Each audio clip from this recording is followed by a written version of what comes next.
Brilliant, right. Afternoon, everyone. Thank you so much for coming along. My name is Joshua Wardle. I am a graduate consultant at a company called Logic up in Bristol, and that's with a Q for some reason. And I'm here today to give you a whistle-stop tour of something called cyber deception. Now, before I say what that is, we've got to take a step back for a minute. So let's start by looking at cyber attacks, okay? Over the years, we've had lots of models that describe how these supposedly play out.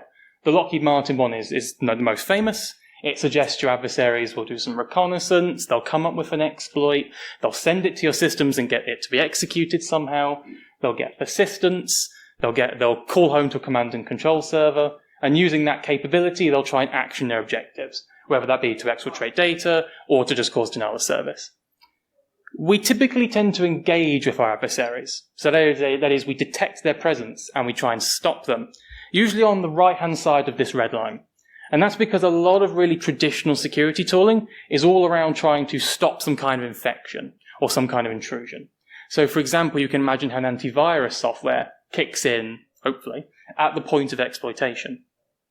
But that does beg the question, can we engage a little bit earlier, on the left-hand side of the line?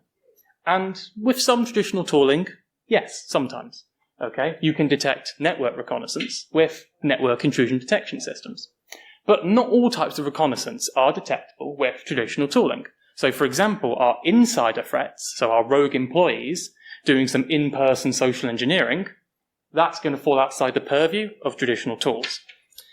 So there's a real impetus, therefore, to try and engage a little bit earlier than we normally do, especially given we're always seeing rapidly evolving tactics, techniques, and procedures being used in the wild.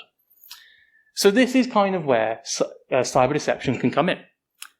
The long and short of it is that cyber deception is all around trying to trick your adversaries by the introduction of fabricated assets into your network. So this could be a fake laptop, a fake server, virtualized equivalents of those, fake documents, or even entirely fake copies of production systems. All of those are valid strategies to implement cyber deception. The presence of deception changes how your adversaries make decisions as they go through that kill chain. Research has shown that properly designed deception campaigns can trigger cognitive and emotional responses in your adversaries that change their ability to execute their objectives. Now, that doesn't mean they curl up into a ball and start crying in the corner, but what it typically means is one of two things: mental overload and mental tunneling. Overload is perhaps the stranger concept to understand. When you consider that behind most adversaries there is a human, us humans, we can only really handle so much at once in our heads. So when you consider there's a lot of social, economic, and political factors behind cyber attacks, someone trying to perform a cyber attack now has to not only avoid triggering alarms, they've got to try and make money or meet some kind of political objective. Now they've got to avoid falling for deception, and that can be a lot to take in. On the other hand, some adversaries might think something is deceptive and then get totally sidetracked by that. They might begin to tunnel. So they might see a deceptive Excel spreadsheet and spend ages trying to write these formulas to figure out if it's deceptive and lose track of their actual objectives. The effect depends on the person's personality, it's supposed.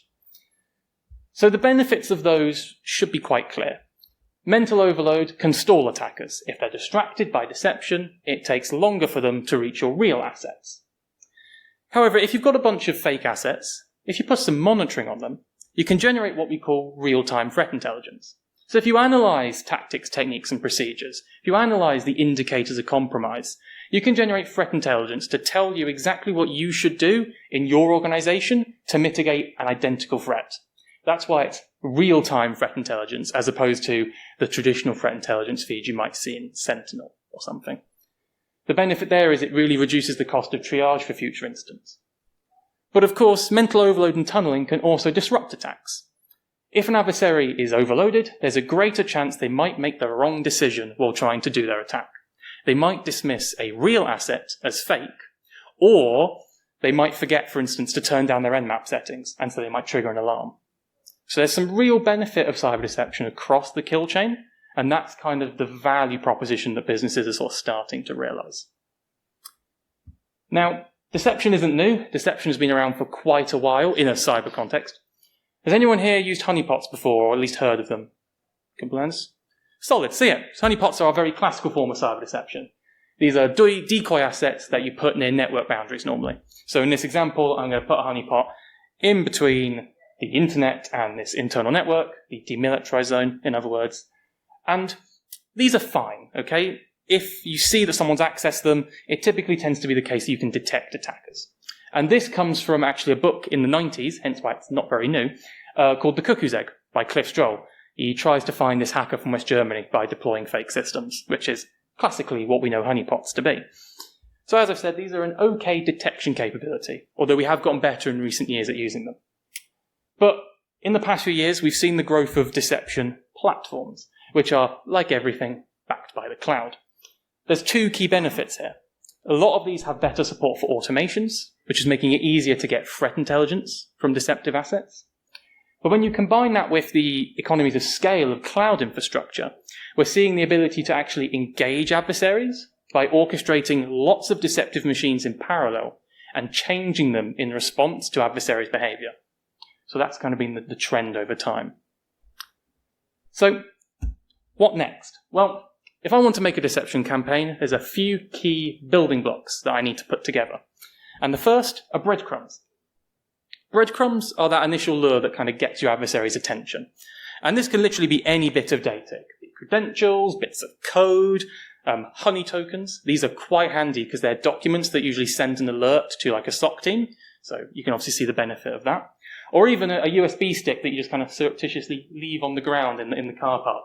All of those are valid types of breadcrumbs. But the key thing is where you put them.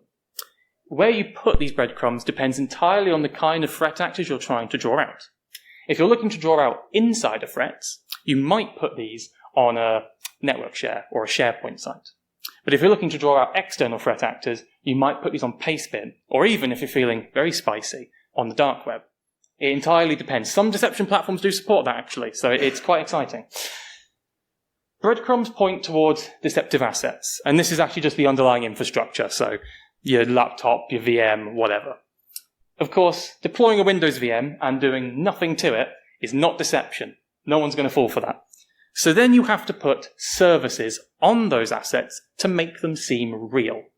This is what generates your interaction with your adversary. It's what stores them, and it's what gives you your real-time threat intelligence. The key thing is these have got to mimic production systems. So if you use Nginx and MySQL, you should put Nginx and MySQL on deceptive assets. Underpinning all of this is telemetry. You've got to get your real-time threat intelligence. Okay, you've got to get your indicators of compromise, such as network activity, file activity, etc. How you do that is the same as on normal devices.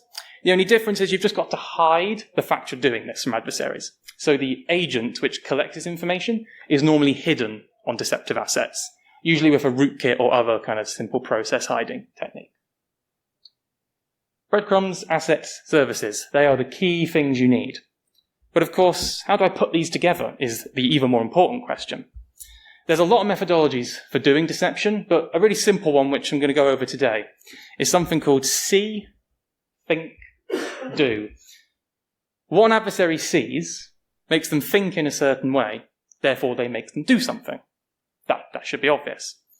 The problem is, if you follow it in that order, your campaigns won't be very effective, because you've started by thinking about what they see and not what you want them to do. And therefore they're probably going to do things you're not expecting, and therefore you won't gain the intelligence you're looking for. So instead you do it in reverse.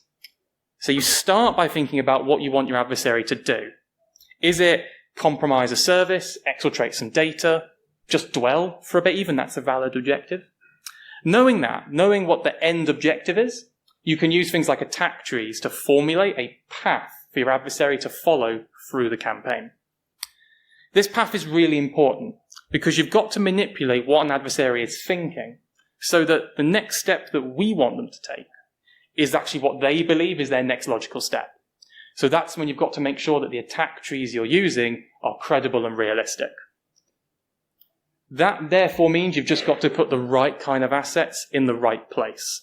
For example, if you're on some kind of power plant, don't put a bunch of printers on your deceptive environment because that's just silly. They wouldn't be expecting that. So, Let's go over an example to put this into context. Let's say that we are a small business and we do a lot of legal bid work, and we're silly enough to keep this all on a nice internal web app for legal reasons, I guess. We want an external adversary to get that data and exfiltrate it. That is our objective. So knowing that's what our end goal is, our deception campaign must end with some kind of deceptive database where this data is being stored. Okay? So server running MySQL. We've then got to think, okay, what's the next logical step to get to that database? What's the step before? So in this case, it's probably going to be accessing it through the web app.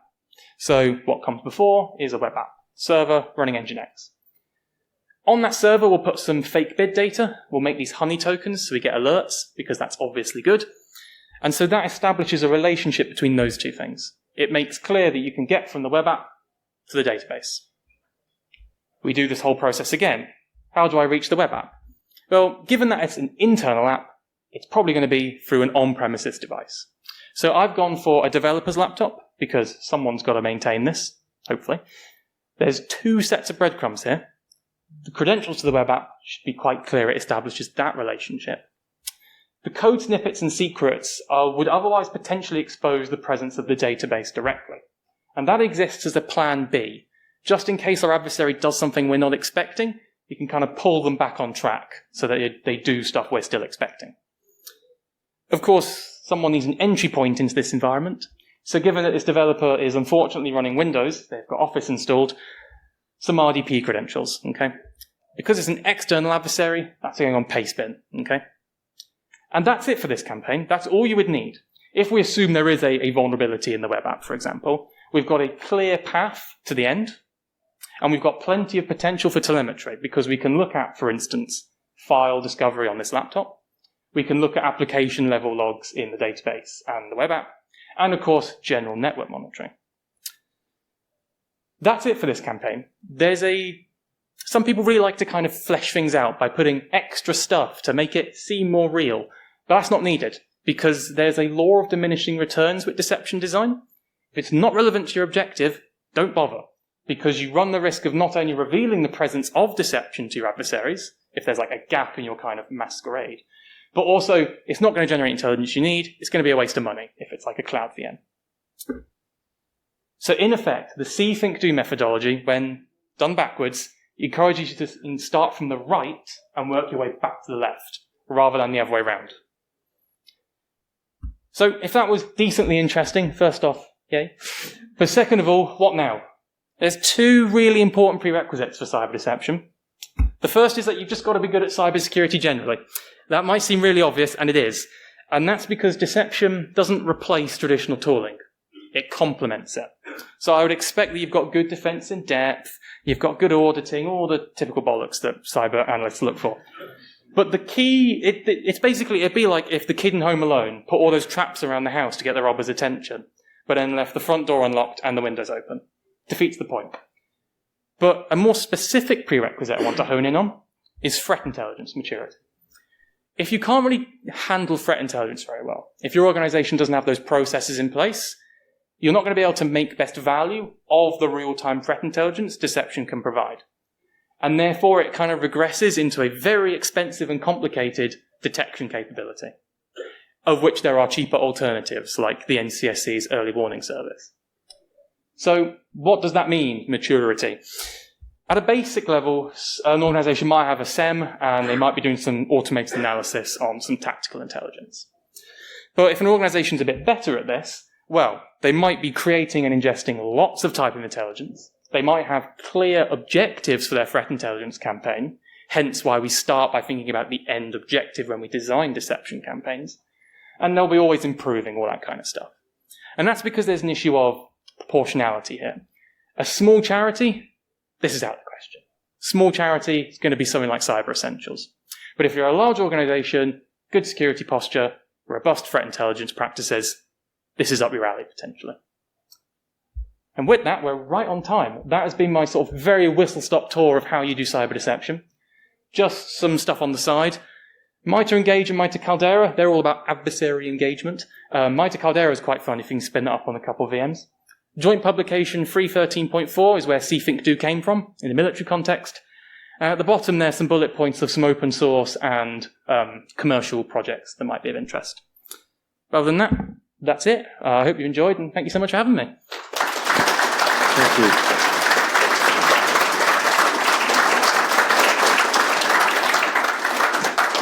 I think we're good for a few questions. If coming a bit over wants time. to raise their hand.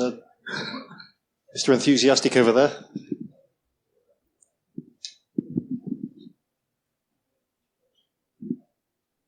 Hey, if the goal is to deceive an attacker into thinking that they really have hacked you, then how do you then mitigate the potential reputational risk of publicising the fact that you've been hacked?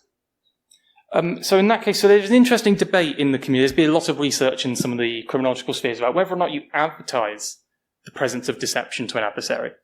Some people think that you shouldn't. Some people think that you should. In that scenario, I would, as an organisation, turn around and say, nope, this was a deceptive environment, end of.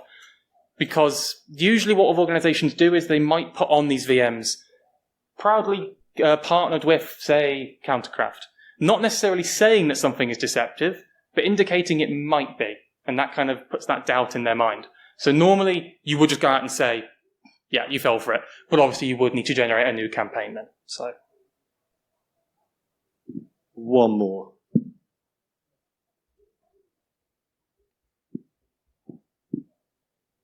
I just wondered if you'd thought about the legal risks of attackers going into a deceptive network, taking deceptive data, and then leaking that out, and how you would apply that into your cyber deception strategy, because that's obviously quite a real risk. If an attacker gets in, takes the data out, publishes it on the dark web, you've then got a whole incident that's not really an incident.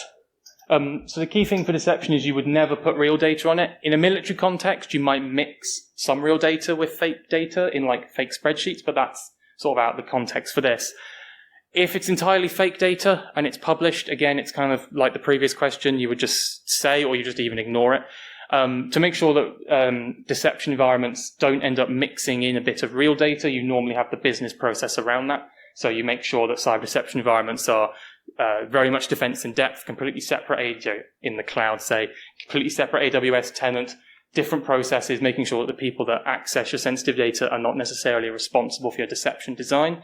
The risk, to mitigate the risk there, is just to make sure that you separate things as much as possible.